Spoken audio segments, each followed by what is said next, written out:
Welcome to the Janine Bolon Show, where we share tips from around the globe as we guide practical people with their finances using money tips, increase their incomes through side businesses, and maintain their sanity by staying in their creative zone. Hi, this is Janine Bolon here, and today we are loaded with quality content. Today, you know, the show is all about saving your knowledge, working on your business. Sometimes we throw in a few money tips, but today's guest is going to help us with saving our sanity, and we can totally use that this day and age. This is the Janine Bolon Show. It's a syndicated program of 4 podcasts that we were combining in October of 2021. I want to say thank you to all those listeners who have followed me ever since 2004 when I was doing Power Women. They called me an audio podcaster, and then we became podcasters instead of audio bloggers. And you guys stayed with me as we did 3-Minute Money Tips, the Thriving Solopreneur, the Writer's Hour, Creative Conversations. And for those of you that remember way back in the Wayback Machine of 2017, the Practical Mystic Show. Today, you know that I am interviewing 99 authors this year to get their guidance, their perspective on how to save your knowledge, how to create published books, how to do video series, and how to do audio playlists. So depending upon what kind of creative you are, even if you don't think you're creative, today's guest is going to help you understand a little bit more about yourself. We're going to kind of take a dive within to your intuition. So who is this mystery guest? Well, today her name happens to be Chara Rodriguera, who has spent the past 25 years developing a very unique form of yoga. It's called Soul Path Yoga, and soul is S-O-L. And she supports you being your best self, living your best life. Now, I know you've heard that before, but stay with us just for a minute here. Not only does Soul Path Yoga help you with that, she also has life programs that provide the information, practices, and tools to really live that life with greater awareness, skill, peace, joy, and love. And I know you've heard that before with other people, but just remember, Chara uses something different. She is an inspirational facilitator, an author, and a poet. She has insight. She has deep reflections, and she cares about the sessions that she brings to you. And today we are fortunate enough, she's going to do a little bit of a meditation with us here toward the end. So stay tuned. She also promises that you will feel welcomed, encouraged, uplifted, supported, guided, and full of hope upon your very first meeting with her. So I highly recommend you reach out to her after you listen to what she has to share with us today. She is also a best-selling author, and her most recent book is Love, and it's a compilation of poetry and images. It's quite a beautiful book. It's one of those books that you not only want to have on your coffee table because it just looks great, but it also has incredibly inspirational messages in it as well. So with that being said, welcome to the show, Chara. Thank you so much, Janine, and thank you everyone who's listening today. I'm so excited to be here with you. So one of the fun things I like to ask people is, as writers, there's always that moment, that pivotal time when you're writing your book, you're starting to put things together, and you have that moment where you're like, do I use my real name or do I use a pseudonym? Because, you know, it's very vulnerable when you write books and you just put yourself out there. So did you use your real name or did you choose to use a pen name? That's a great question. I have a unique name and I went with my name.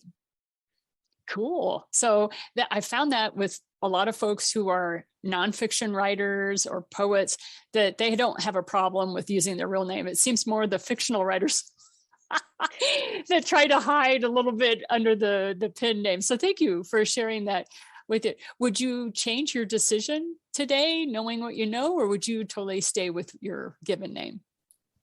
I would keep my decision. However, it's funny you say that fictional writers usually have a pen name, because when you are writing straight from the heart, like my sacred poetry books, I got to tell you, when I was a new author, I was terrified of being so vulnerable, and I am putting my heart and soul out there. So come to think of it, if I had to do it over again, a pen name might have soothed my nerves a little bit, but no, having gone this journey, I'm glad that I was completely authentic and used my full name. Okay. Well, one of the things I like to ask, because it just depends on people's background. So you talk about how for 25 years, you've been reworking this yoga practice. You've come up with this new path, but did you have a marketing background before you started writing your books? No, zero, zero, zero marketing background. My whole focus was on writing the book and somehow going through all the, it seemed like infinite steps to bring it to fruition. And then all of a sudden I thought, now how am I going to let people know about this? So the marketing was a total afterthought, at least on my first book. And then I've written 3 so far. So now I try to think about that a little bit ahead of time, a little bit more these days. So tell us about your first book. What's the title of your first book? And the marketing was done as an afterthought. Yes, my first book is entitled You Are, and it is a book of 12 empowering messages that celebrate you. And technically, I wrote this book for my 2 sons when they were just babies. And in my mind, I was writing it for them. And then as I was writing each of the messages, my heart started to ignite. And I thought, I want every child, I want every person to know these messages. So it started right, as a book for my children. And now it's a very simple book. It's self-published, but I just actually gave it to my piano teacher and he started crying. He's 26. And he said, this couldn't have come at a better time because, as you said, it's a challenging time for people. People are struggling to stay sane, to stay grounded, to stay centered, to stay in the embodiment of love. And anything that you can do or receive that supports your truth, your essence, your inner knowing, your path, your calling, then that's what I want to be a part of. And so that was the first book. You wrote it for your sons. They were little. How old are they now? They are 11 and 13. My younger son just turned 11. So yeah, Isn't I'm not that used wild? to saying 11 yet. 11 and almost 13. Yeah. And I still read them one passage a night, usually before they go to bed. There's 12. So I'll say, pick a number, and then we'll read that passage together. Mm-hmm. Yeah, I loved reading to my kids. To me, that's where the love of language, the love of learning comes from, is having a parent or a guardian read to you on a nightly basis. It's very soothing. So talk to us about your second book then, because then, you know a little bit more. How did the marketing change for your second book? If you don't mind, give us your title of the book and then how the marketing changed. Absolutely. So the second book is different in that it's a book of sacred poems and self-images. So not only are the words from my heart, the images are very soulful images that I have taken of myself or had people help me take of myself. And this is a bit interesting because these days it is common for people to take selfies, for people to post pictures of themselves all over the place. But when I was growing up in the 70s and the 80s and the 90s, nobody did that. You had a photographer and a model. Nobody took pictures of themselves. But when I was early on in college, one of my photography teachers gave us an assignment to do a self-portrait. And I had always had this inkling, Janine, this feeling that I wanted to be behind the camera and in front of the camera at the same time, but I didn't trust that inkling. I needed someone to give me permission to do it. And once I had that permission, for the last 30 years, I've been doing self-portraits.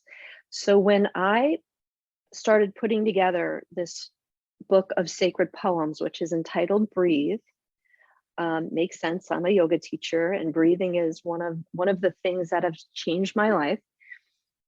I was so excited. It was the closest thing to my heart that I had ever created. And at the same time, I was absolutely petrified. And this book required a little bit more design, I guess I'd say. And I was very particular about the layout of the text. And so I was so, again, focused on completing the book and all the steps it took to produce the book. I gotta say, I didn't think that much ahead, other than to tell my students, to tell my immediate family that I was creating this book. And I was a little bit more involved in social media at the time. So I did let people know a little bit more.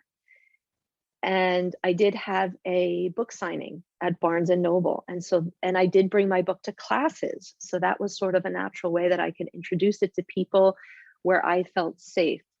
But I have to tell you, I was even more petrified to share this book than the first book, because it was even more, so many levels more vulnerable than the first book.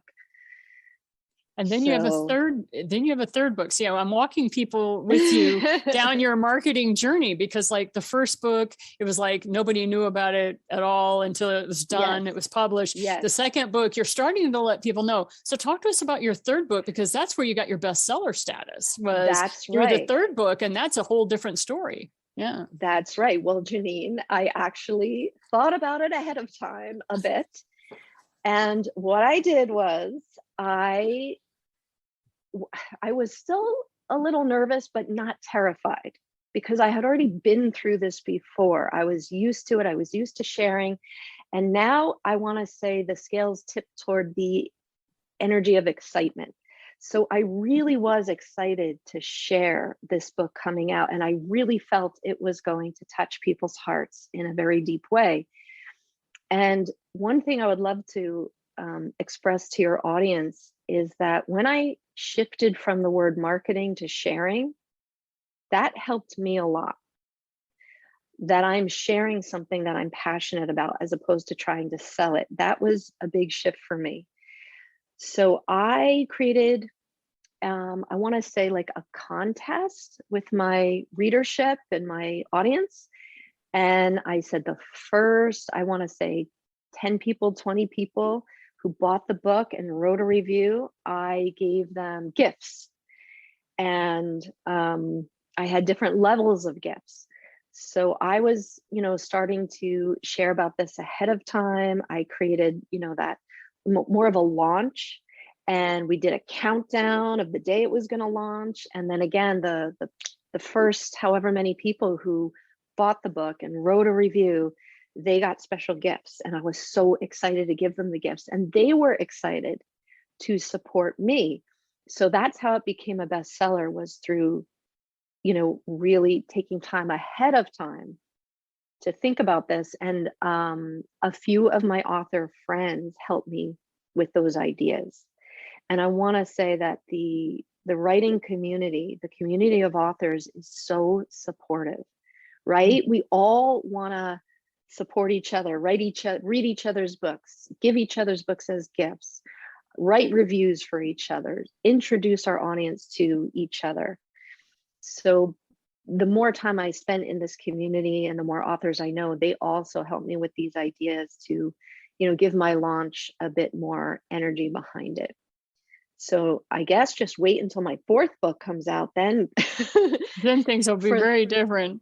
For that one, we didn't get to this question, but actually I'll wait till you ask the question, because I do want to touch on what I will do for my next one. Right. So from the past 3 books, what most surprised you about the book marketing and the book sharing process? I would say what I just mentioned, how absolutely supportive and excited everybody seems to be about it. I thought I was all timid and didn't want to bother people, and people have just been so excited, so supportive, so helpful. So that was a great surprise. The surprise that I guess I wasn't anticipating was how much continual sharing, in quotes, an author needs to do to keep putting it out there. It's almost like ongoing 24/7 sharing, which can feel a little bit overwhelming at times, especially if you're doing it by yourself, like I am right now anyway. And what would you change if you started marketing your book today? What are some adjustments you would have made in your process? Well, that's the question I want to answer. So thank you for asking, because this is what I'm going to do with my next book, which is already in the process of being created. So number one, anything anybody can do that's listening to streamline their process of sharing on social media, sharing with if they have a newsletter, streamlining that process to make it as easy and as fun as possible so that you don't dread doing it.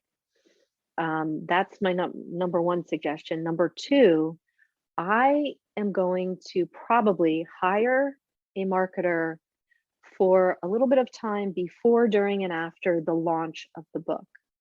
My budget may not necessarily support a full-time marketer all year round, but for the launch, I think it's really important to have that support because, as you heard, as the author, and those of you authors out there too, I'm guessing your focus is on making the book the best possible product you can. You want to be so in love with it that you can't wait to share it.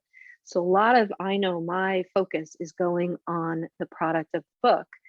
And if I could have somebody helping me, thinking ahead with the marketing, telling me what steps I can take, then I'm more apt to do the steps, as opposed to if I need to come up with that at the end of the day after working on the book and taking care of my kids and doing the dishes, it's probably not going to get done, or I'll do, just whatever is the easiest possible thing for myself.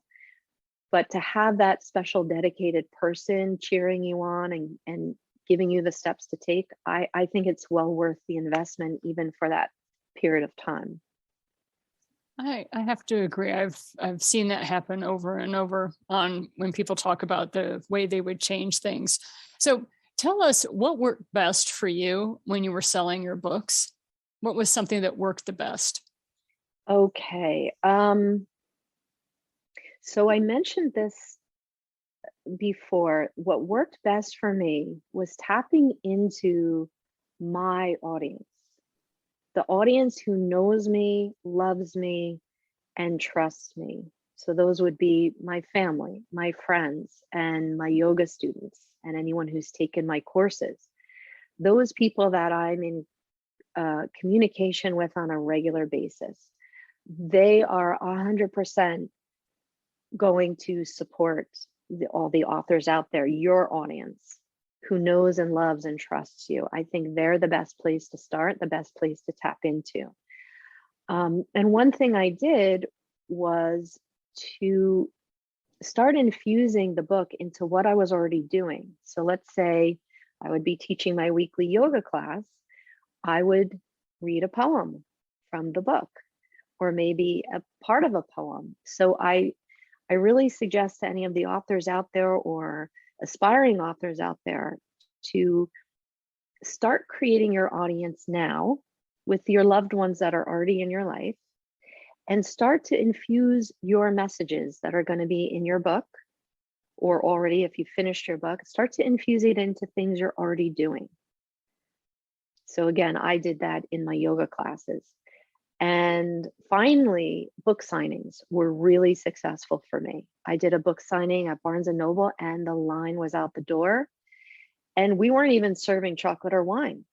So that was at Barnes & Noble. My next one, I'm going to have a book signing at a fabulous venue where, maybe we'll have some wonderful food, teas and coffees, if someone enjoys wine, maybe some special baked things. So to be in an environment where people feel comfortable, feel warm, there's, wonderful food and drink, I think that is going to be super successful. And I already have my place picked out where I'm going to do it. Cool. And what year did you do this at Barnes & Noble? I did the Barnes & Noble book signing for my first book. So that was, let's see if the year is in this book. That was 2013 or 2014. Right. I like to put a date on it because so much has changed not only in the publishing industry, but in the way book signings are being done. They're no longer being done at bookstores or book venues. You're finding them. I've seen thrift stores and I've seen consignment shops. And like you're talking about, I already have a venue picked out. We're not using traditional venues anymore. And so I just wanted to kind of bring that to the forefront. The other thing that I wanted to ask you, this is my favorite question to ask, because this is where I learn, is what was a process that you used? What was a system you used? And it was an epic failure at selling books, because that saves us. Thank you for saving us by making these sorts of experiences. You save us. So yes. Okay. So I have two, and I love the word, I love the phrase epic fail, but I probably wouldn't consider them epic fails, because like you're saying, you learn from them. So technically, maybe they're not a failure, but I'll say the one thing I did where absolutely not one person bought a book and it cost me money was in buying advertising, paying for ads for my book. You would think that's getting to like thousands of people. And I did ads on Facebook and Instagram, and I'm already on Facebook and Instagram. So I thought that was like a no-brainer. Not one person bought a book. And again, I think it's because what I've learned is the people who are going to immediately say yes and spend that money are the people who already know you and trust you, or have at least seen you. So when you just go and buy ads and it's going out to somebody who doesn't know you, they're less likely to, put that money up front and make that leap of faith. However, at least those people who didn't know me saw the ads a few times, and maybe over time they will come across me and eventually buy a book.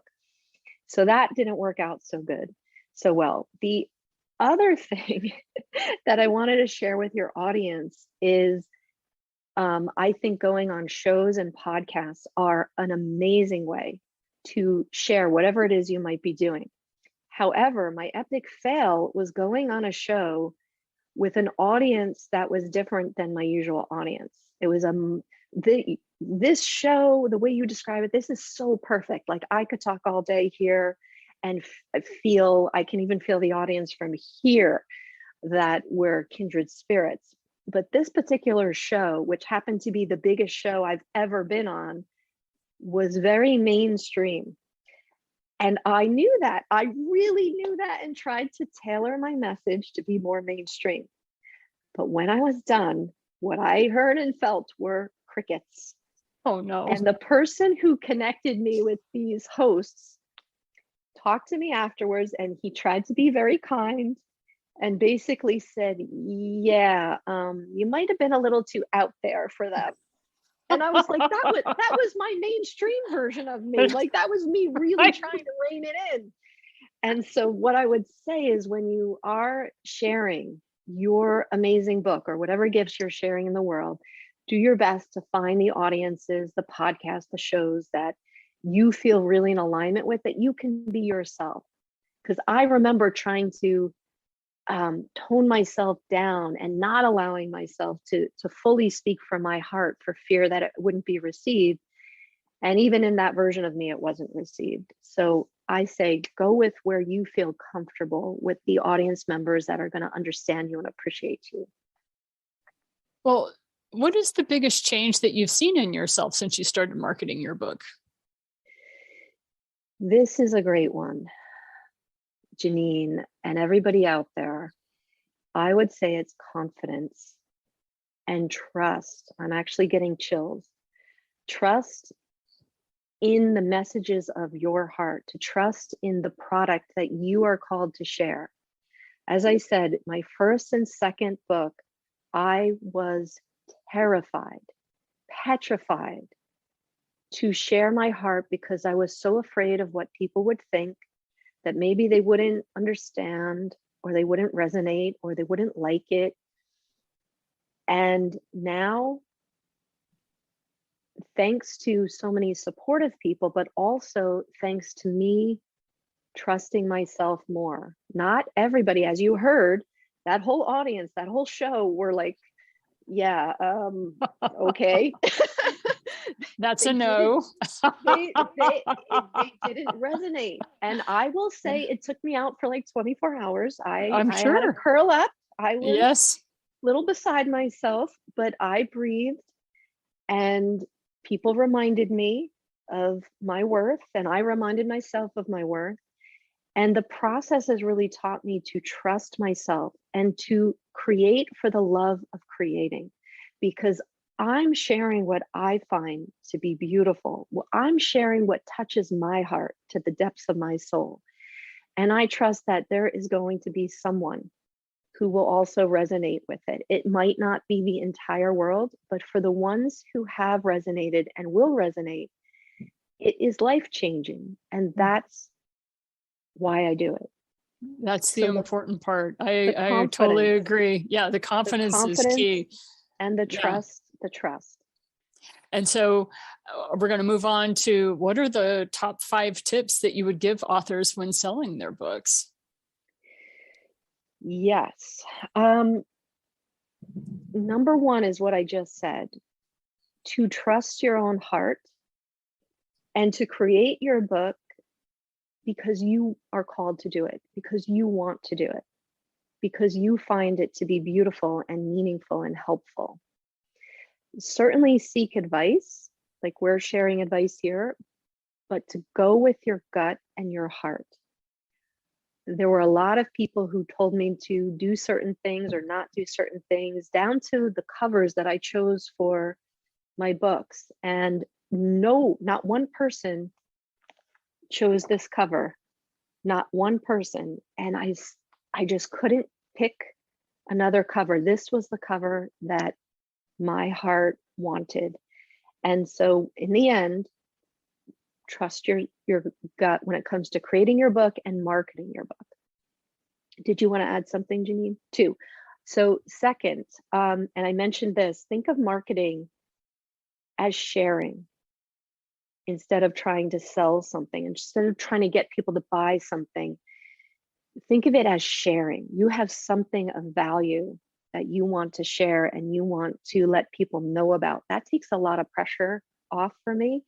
And the whole tone and language comes across different, I think. And I certainly appreciate that when I feel that someone is sharing something of value as opposed to just trying to sell something. Oh, I recommend creating a Kindle version, if possible, because they're usually a lot less expensive and you can send it immediately. So number one, it makes that decision of saying yes a lot easier for some people. It's immediate and it's usually less expensive. And the other thing is, when you have a Kindle version, it makes it so easy for you to change the price and for you to send it as a gift. So if you want to give out books to people, it's a lot less expensive than giving away 100 hard copies to people. So I highly recommend, if at all possible, creating a Kindle version. It makes everything easier. Post your favorite passages from your books, pages from your books, pictures from your books.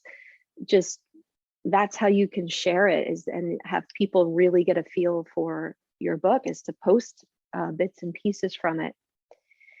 And lastly, to seek out podcasts and collaborations such as Janine's show. This is such a gift to be able to share from my heart with Janine and with all of you, again, with an audience that I feel aligned with.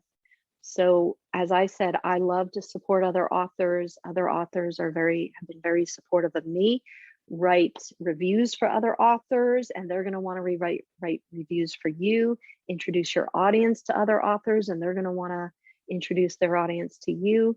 So these collaborations, just this mutual sharing, has probably been one of the best ways that people have come to know me and my books. Is and that we have 5? That's 5. And so I'm going to move us along, because, we have these 13 questions we're trying to crank out here. And that is the question number 12 is, what is the one thing you most misunderstood about being or becoming an author? What was something that was a paradigm shift for you? Well, at first, for sure, I did not know how much of an investment it was going to be. I mean, This is true. I knew it was going to be a lot of steps. I knew it was a process. I've been an artist my whole life. I just didn't realize how big of a process it is. It's certainly worth it. And when you take little baby steps, you absolutely can do it and will do it.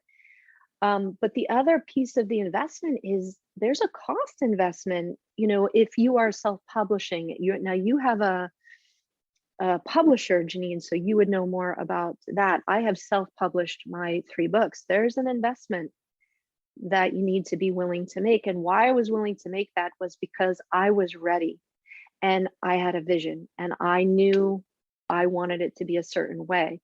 So I wanted total control and I was ready to start immediately. I didn't want to wait for somebody to have to find me or give me permission to begin. I just wanted to start.